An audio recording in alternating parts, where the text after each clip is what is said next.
I'm having such a hard time connecting to this protagonist right here. I mean, just look at him. He's an Italian plumber with a great mustache, and look at me, I'm just an Italian with a great mustache. I can't get that kind of salary. Man, if only there was a way to put me into the game so I can play as myself, you know? Jesus, I look like that?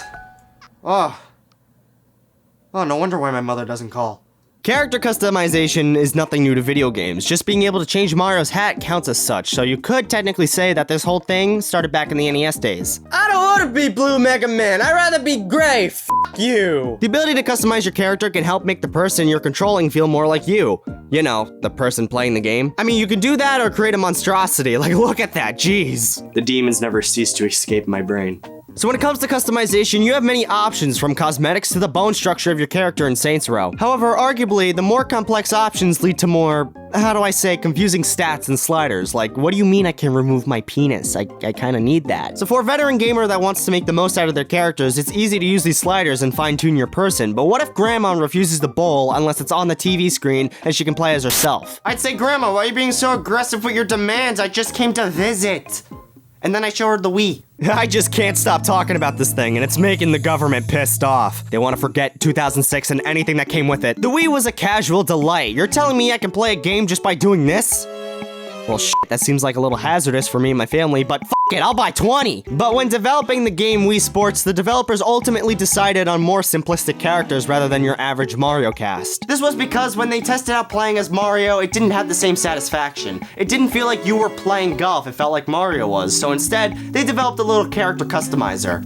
The Mii Maker channel, home to your abominations. Jesus Christ. The idea of the Mii started way back towards the NES with this little program right here. You can create your own little character and even animate it, but it was seen more as an animation tool rather than a game. It's from here though that the idea didn't really stop. It kind of stuck around all the way up until the Wii. There's a variation of it on the N64 and even on an unreleased game called Debut Stage on the GameCube. It wasn't until the Wii until we finally got what was called the Miis. Ultimately, the Wii was the one that debuted these Miis, and they were very easy to create. While options were kind of limiting, that didn't mean you couldn't create characters that weren't human. Besides, the simplistic nature meant that you can create yourself in a bunch of different ways and they would all still look like you. It's all very intuitive. All the options are laid out to you, it's very simplistic, and using the Wii's pointer controls is kind of fun. And also selecting each option is easy because of that.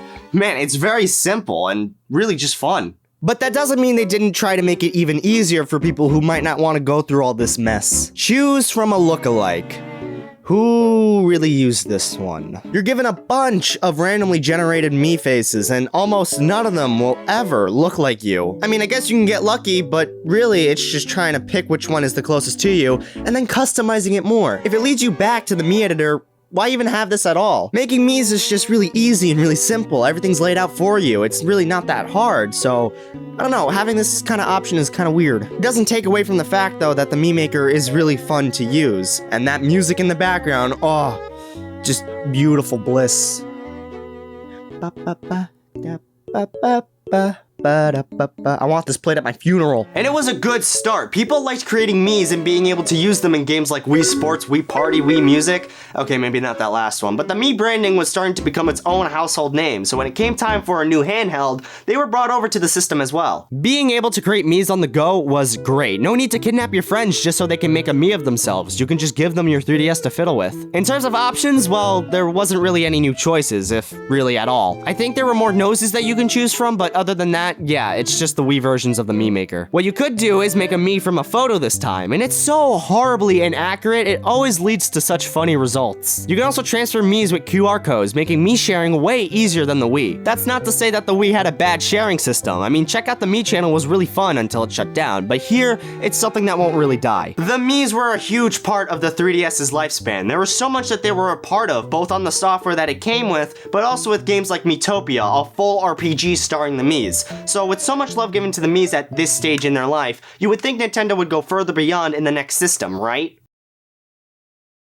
Well, this sucks. Why are my Miis on a shelf? I mean, Nintendo got really corporate with the Mii Maker. Like, what is this? Gross. The ability to also collaboratively make a Mii also feels gone. On the Wii, everyone had some kind of input, as everyone was able to see what was on the screen very clearly. But for the Wii U, you just get this tiny section showing you what's on the gamepad, and like, It's there, but come on. And while there are more options, it doesn't feel that impactful because the options pertain to how far I can move the eyes apart and such. It sucks too because I feel like there were loads of options they could have included on the Wii U, but yet they didn't. I mean, sure, you can still take a picture of yourself again, but let's be honest, did anyone seriously use that thing? The Mii Maker just kinda lost its charm at this point, and making Miis felt less fun. That's not even the worst of it, as on the Switch here, it's pretty bad. There are a ton of different customizable options, and I love that. I can make my hair neon pink, and it's beautiful, but I hate using a normal controller to make Miis. I mean, don't get me wrong, it's not awful, but oddly enough, using the Wii's pointer controls and the styluses for the 3DS and Wii U made customization just a bit more fun and interactive. Here, I'm just mundanely selecting over each and every option before I reach where I want to be. Compare that to other ways of creating Miis where it's just touch it and you're done. I understand that it might be better in handheld mode, but it doesn't take away the fact that it's also boring. How are you going to give me so many colorful hair options but make the process of creating a Mii that of a minimalist logo? Bland and boring. But oddly enough, the Switch has the best Mii Maker of all time, and it's not in the form of a profile picture. Miitopia was given a Switch release, and what came with it was a more in-depth Mii Maker that was interesting to look at and was used to make Miis that looks like this. I mean, look at some of these Miis that people have created, it's nuts. The makeup options make it so that you can create almost anything, and I mean anything. While I personally don't have the patience to sit through and create these kind of Miis, what I did create was still fun, and like, just how did a system that had almost nothing to do with the original branding of the Mii get the best Mii Maker ever? It's simply annoying. I mean, the Miis have been a staple of the Nintendo consoles since the Wii, but it doesn't feel needed at all anymore. The Switch utilizes the Miis as much as I say they utilize their online service,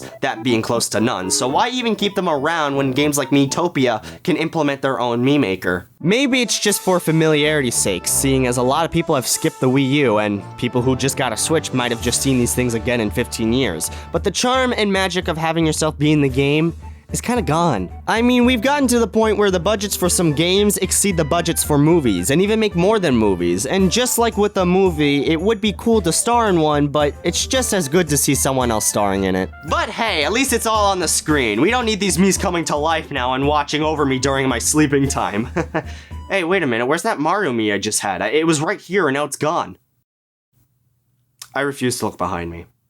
I won't do it. I know he's there and he can wait for eternity. He did this to himself.